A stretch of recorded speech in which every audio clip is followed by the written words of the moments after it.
began in healthy-looking pigs, months, perhaps years ago. A new coronavirus spread silently within herds. Gradually, farmers started getting sick. Infected people got a respiratory illness with symptoms ranging from mild flu-like signs to severe pneumonia. The sickest required intensive care. Many died.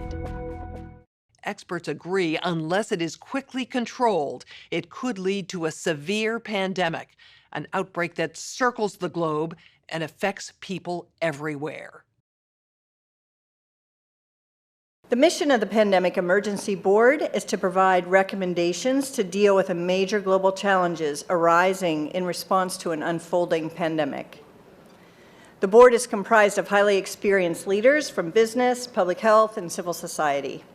We could be looking at double the number of cases in 1 week and 16 times as many in a month if we are not able to stop the spread. That would be on the order of 500,000 cases, and it would continue to rise exponentially.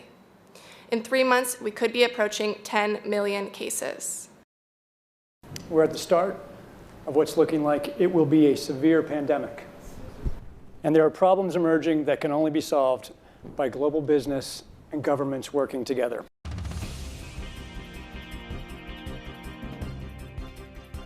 We have known about CAPS-like viruses in animals and people for decades, but have not been successful at developing a licensed vaccine.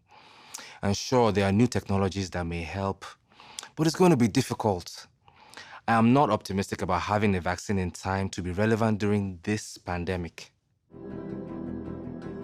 So the policy crisis in question for this board in this meeting is this: how should governments, business, and international organizations allocate and distribute pandemic antivirals and medical supplies to the people who need them most?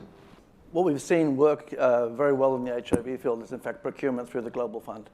So having a centralized mechanism, so financially able to procure on behalf of affected countries would be critical.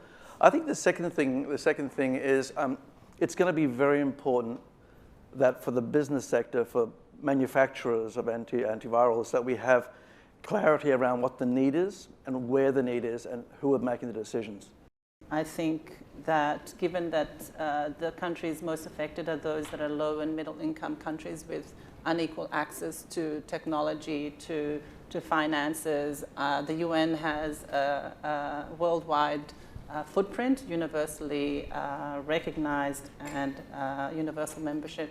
A global stockpile would certainly help ensure more rational and strategic allocation, but the reality is that we don't have the logistics capability, even within the UN, to bring that together in one place and run it. So this is where I think a collaboration between the international organizations like the World Health Organization and the private sector, which runs these supply chains for many purposes every day, understand where the supplies are, make smart decisions about how to allocate them to the people who need them in the places that need them the most, and then work with the industry to move those supplies from where they are today to where they need to be. Just to underscore the point that cooperation among supply chain providers or businesses that have huge supply chains can add a lot of efficiency to the whole process. The question is, can you, through this international mechanism, really promote commitments to doing this as quickly as possible and give people a sense that actually if they contribute more, that they will have a better chance of protecting their own populations and their country's security and health. So to be completely clear, most of this production would already be committed in contracts.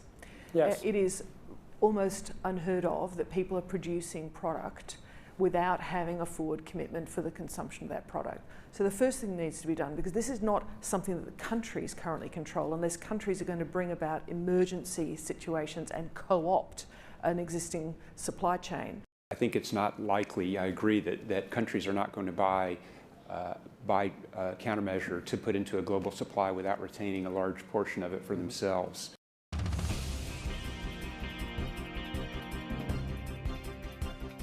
Public health agencies have issued travel advisories, while some countries have banned travel from the worst affected areas. As a result, the travel sector is taking a huge hit. Travel bookings are down 45%, and many flights have been canceled. A ripple effect is racing through the service sector. Governments that rely on travel and tourism as a large part of their economies are being hit particularly hard. How should national leaders, businesses, and international organizations balance the risk of worsening disease that would be caused by the continued movement of people around the world against the risks of profound economic consequence of travel and trade bans? If there's some sense that there's a UN institution that can do all of this, then I worry we're suffering from a delusional disorder on the power of the UN. It's really important to get those industries and their trade associations and an efficient leadership established, which is decentralized, but has a collective responsibility and accountability. And that needs to be supported by the public leadership. What is essential, what is non-essential travel, we have to clarify this. Otherwise, if we go down to 20% bookings over a long period, the company will run down. That's a fact. You know, there's a whole complex set of issues in a highly interdependent world on supply chains that are just in time. We need to think about how much flex there is in that just-in-time supply chain system and make sure it keeps running. I think it's going to take specificity, and it's going to take knowledge that only the private sector has. The UN can play an important coordinating facilitation role, but the companies know where those commodities are, where they move, how to move them, and that's where a type of public-private collaboration that we have not generally had in these crises needs to be put together pretty quickly. We are not out of money yet, but the fact is we are trending in a dangerous direction and something needs to change. So the policy question for this board now is, how should financial resources be prioritized? Are there nodes that we cannot allow to fail? What is your sense of priorities? We don't have money to pay for all of these urgent problems. So at the moment, we want the funds, right? You need the money. So where's the money? So government kind of supplies some money. A lot of, private sectors, some are sitting here, you have some money. But now you need a really coordinated, centralized efforts. Hotels will be experiencing, crippling losses doing that. And we know that the hotel business in itself makes up 5% of the GDP. Governments need to be willing to do things that are out of their historical perspective, or for the most part, it's really a war footing that we need to be on. We shouldn't underestimate the power of entrepreneurship. We need to escalate that, whether it's through the government's helping with tax breaks or subsidies of that nature to increase manufacturing of those types of products. It can happen quickly. A Marshall-type plan, don't mean to say that exactly, but a Marshall plan that can go into effect can stimulate change very quickly. Countries are reacting in different ways as to how best to manage the overwhelming amounts of and misinformation circulating over the internet. In some cases, limited internet shutdowns are being implemented to quell panic. How much control of information should there be, and by whom? And how can false information be effectively challenged? And what if that false information is coming from companies or from governments?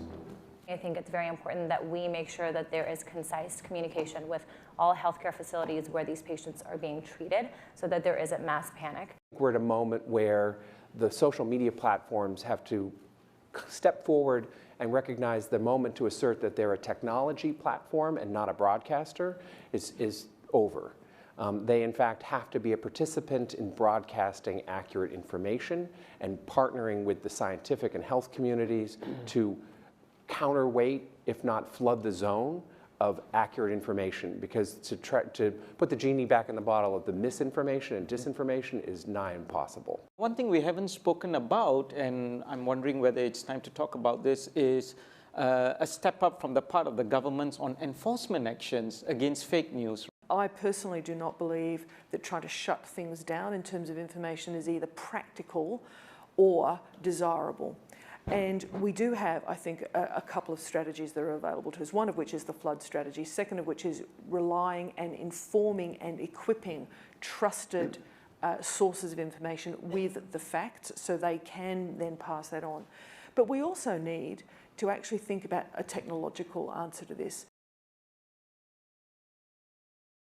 The outcome of the CAPS pandemic in Event 201 was catastrophic.